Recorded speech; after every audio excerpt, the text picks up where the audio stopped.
안녕하세요. 자기계발TV 조영근입니다.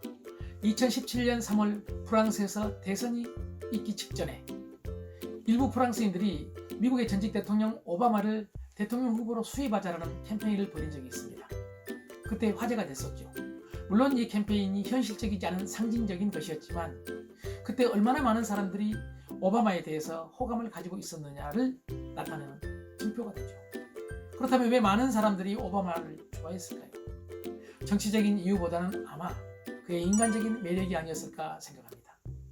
그의 온화하면서도 부드러운 표정과 그리고 상대를 배려하는 말, 자신을 비판하는 사람들의 얘기까지도 진지하게 경청하는 태도, 그리고 재치 있는 유머까지 이 모든 것들이 오바마를 매력적인 사람으로 만들었던 것 같습니다. 인간적인 매력, 매력이 곧 능력이 되고 매력이 자본이 되는 매력 자본 시대가 다가오고 있습니다. 세계적인 경영 컨설턴트인 브라이언 트레이시는 타임지에서 유명한 사람들의 성공 요소 중에서 가장 중요한 것이 매력이라고 밝히고 있습니다. 심리학자로서 최초로 노벨 경제학상을 받았던 유명한 데니얼 커너먼도 성공 요소 중에서 가장 중요한 것은 지식이나 학벌이나 운이 아니라 바로 매력이다라고 단언합니다. 매력은요, 사람을 끌어들이는 힘이죠.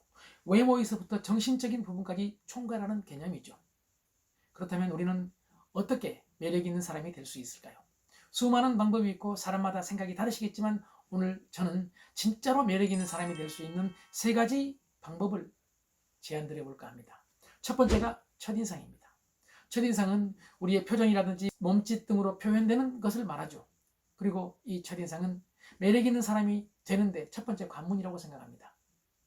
사람을 끌어들이는 부드러운 태도, 부드러운 얼굴, 그리고 미소 짓는 얼굴, 잘 웃는 태도 같은 것들은 우리를 매력 있는 사람으로 만드는 가장 중요한 요소라고 봅니다. 첫인상이 좋으면 나중에 하는 말이나 나중에 하는 행동 모두가 좋게 보인다고 합니다. 이것을 우리는 초두 효과 또는 첫인상 효과라고 하죠. 그런데 첫인상이 좋지 않으면 그 좋지 않은 인상을 좋은 인상으로 바꾸는데 무려 40번의 만남이 필요하다. 그만큼 많은 노력을 해야 된다고 주장들을 합니다. 프린스턴 대학교의 한 연구에 따르면요, 사람을 판단하는데 최초로 하는 판단은 0.1초도 안 되는 지극히 짧은 시간에 결정된다고 합니다.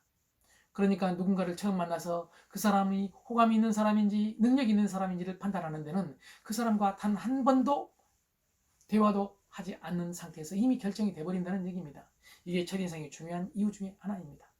첫인상을 잘 갖고 놓으면 매력 있는 사람이 되기가 훨씬 쉬워지겠죠.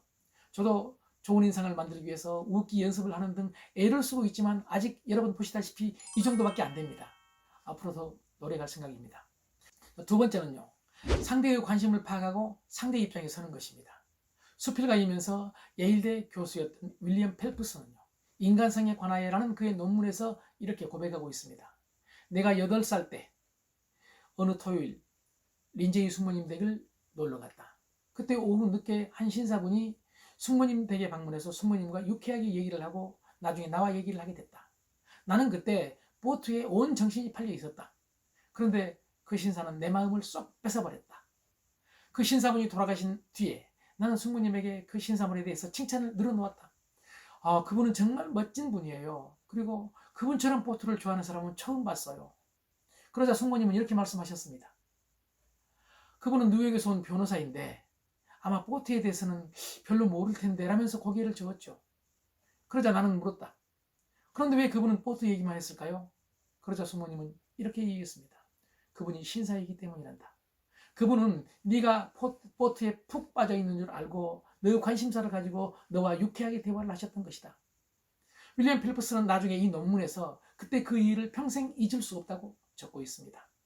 그때 그 신사분이 미국 26대 대통령 시어도 루즈벨트입니다. 루즈벨트는 사람의 마음을 확 뺏는 방법을 알고 있었고 그것을 행동으로 실천했던 것입니다. 누구든지 자기가 관심 있는 분야, 자기가 좋아하는 분야에 대해서 얘기하고 싶어 하죠. 그리고 자기가 하는 얘기에 관심을 가지고 그 얘기를 잘 들어주는 사람에 대해서 우리는 매력을 느끼곤 합니다. 자, 세 번째는요, 잘 들어주면 매력 있는 사람이 될 수 있다는 얘기입니다. 인간관계, 자기개발 분야에서 거두죠. 데일 카네기는 인간의 인생 중에서 가장 중요한 것은 다른 사람의 말을 잘 들어주는 것이다 라고 주장합니다. 그리고 사례를 들고 있는 것 중에서 링컨의 문제 해결법이라는 것이 참 인상적인데요. 링컨이 남북 전쟁 중입니다. 여러 가지 복잡한 문제가 있을 때 고향에 있는 옛 친구한테 정말 중요하게 상담할 게 있으니 신속히 워싱턴으로 와달라고 주장을 합니다. 그래 워싱턴에 달려온 친구를 만나서 그 친구에게 자기가 그동안에 갈등하고 있던 문제들에 대해서 다 털어놓습니다.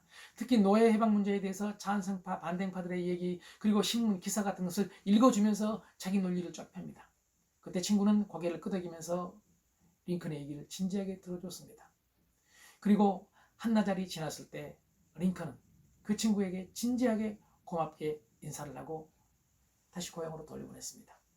링컨은 상담하겠다고 부른 그 친구에게서 한마디도 듣지 않았습니다. 오직 자기 얘기만을 한 것입니다. 그럼에도 불구하고 링컨은 그 얘기가 끝나고 나서 그 친구를 만난 뒤로 마음이 홀가분해지고 마음이 정리가 됐던 것입니다. 링컨은 큰 힘을 얻은 것입니다. 링컨에게 있어서 그 친구는 가장 매력적인 사람이었고 그 친구는 가장 화술이 좋은 사람이었던 것입니다. 우리 인간은 얼핏 강해 보이지만은요, 나약한 존재입니다. 위대한 링컨조차도 나약한 인간적인 면모가 있었겠죠. 누구에게인가는 털어놓고 싶었겠죠. 그 털어놓을 상대로 가장 매력적인 사람인 옛 친구를 택한 것이라고 봅니다. 우리 주변에서 화내고 있는 남편, 화내고 있는 아내, 투정 부리고 있는 어린아이, 그리고 불평하고 있는 이 고객들, 이 모든 사람들이 어떤 의미에서 볼 때는 내 얘기를 좀 제발 진지하게 들어주라는 아우성이 아닐까요? 우리가 직장이나 사회나 그리고 가정에서 나이가 들어갈수록 그리고 자리가 위로 올라갈수록 내 얘기는 적게 하고 다른 사람의 얘기를 진지하게 들어줄 수 있다면 우리는 얼마든지 매력적인 사람이 될 수 있지 않을까요? 감사합니다.